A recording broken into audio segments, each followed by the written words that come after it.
Warhammer 40k, the universe likely to offer the most lunatics and warmongers per capita, but also the universe that's infinitely beloved by tabletop fans and a certain imperial section of the gaming community. But what if I told you that Warhammer 40k has been perfectly replicated from its tabletop origins into a turn-based strategy video game? I mean, I'm sure we can all appreciate a nicely painted Tyrannofex, but what if they actually moved? And what if you could really control an army of them?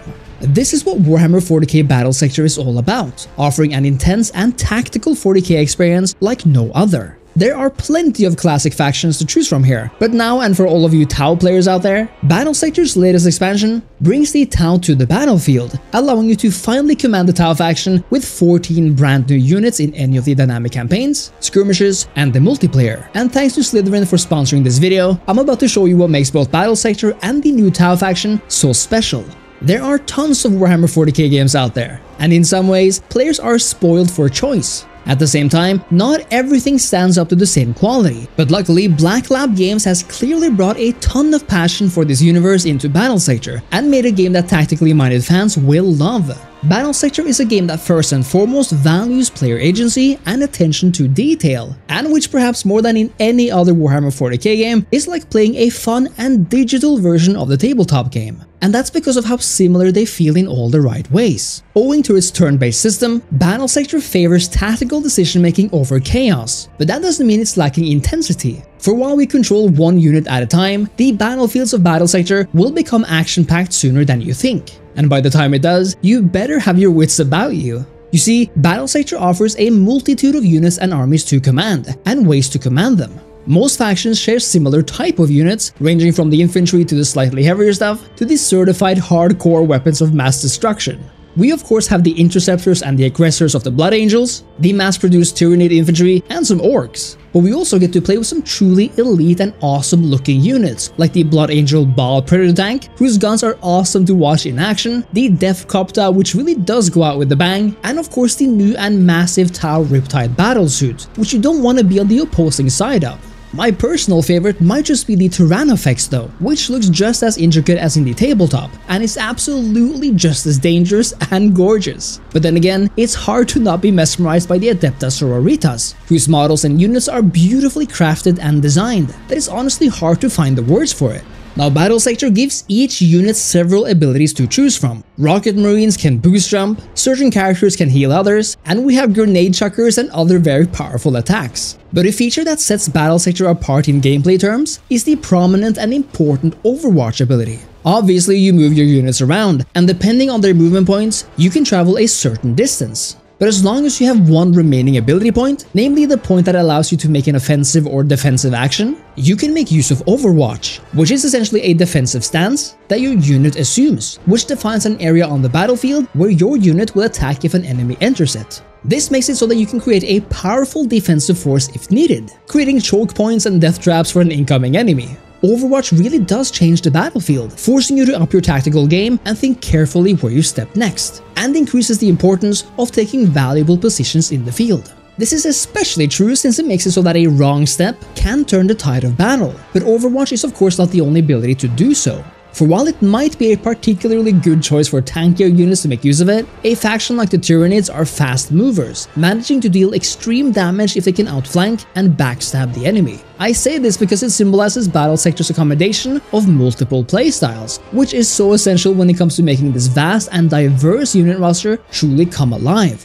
Of course, what's new in the Battles of Battle Sector is the Tau DLC, and with it the new Tau faction, a technologically advanced race that fights for its vision of the greater good. A vision that's definitely not shared with the other races in this game, let's put it that way. But what has to be a unanimous view is how awesome they look.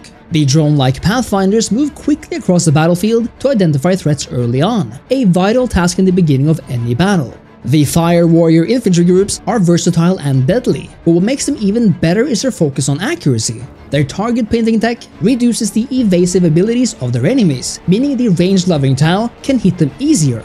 and makes it an invaluable ability against strong single unit or particularly nimble enemies. Then we have the Battlesuits Infantry, armored elites not just with a wide range of weapons at their disposal, but also come complete with jetpacks, allowing you to field heavy units that are also quick on their feet. Well, as long as the ability is available, of course. I think my favorite Tau unit though have to be the giant battlesuits, like the Broadside and the Riptide.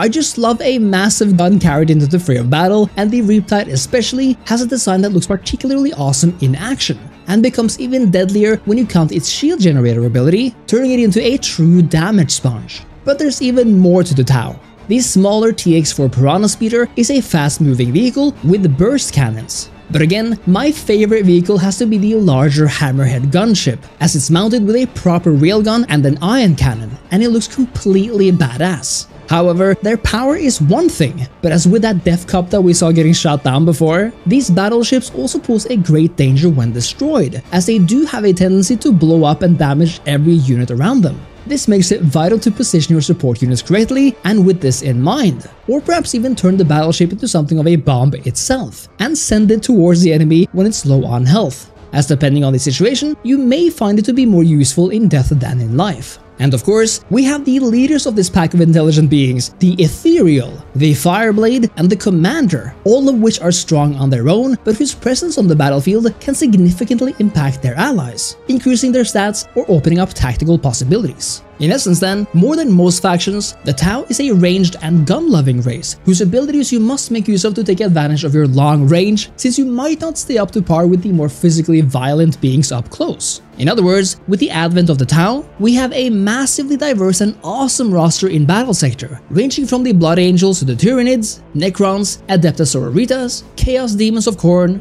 the Orcs, and finally the Tau. Of course, good old skirmishes isn't the only thing on offer in Battle Sector. In the Age of Crimson Dawn campaign, you control the Blood Angels in a story spanning 20 missions that explores the aftermath of the devastation of Baal, featuring excellent voice acting and dedicated cutscenes. If you want something a little more sandboxy, then feel free to jump into the Planetary Supremacy campaign, an innovative game mode where you battle for strategic tiles on the overlay map, but fight those important battles when your empire crashes with another. In this campaign, every faction is at your disposal, and you can even get to choose who your two enemies are. And what I think is particularly cool is that we can even toggle to fight allies, meaning that the Blood Angels can actually face the Adepta Sororitas in the field.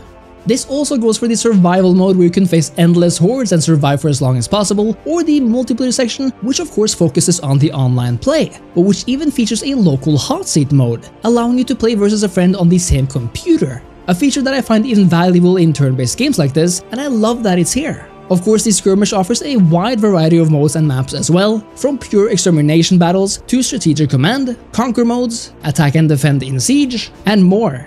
But the community matters as well, and the developers have published a map editor, allowing for people just like you and me to create their own custom campaigns, which are easily downloaded from the game itself. When it comes down to it, Warhammer 40k Battle Sector is one of the finest 40k games out there, especially when it comes to providing a tactical, fun, and digital version of the tabletop universe, but also when it comes to model designs and the UI art and music, as everything feels distinctly like they belong in this universe. With so many factions, and now with the new Tau race, the game is more complete than ever, and if you love Warhammer 40k and strategy games, you need to check this one out, along with the latest Tau expansion pack. Let me know what you think of Battle Sector and the new Tau DLC in the comments, and remember to leave a like, a comment, and sub to the channel. Thank you so much for watching, thank you so much to Slytherin for sponsoring this video, and I'll see you next time. Cheers!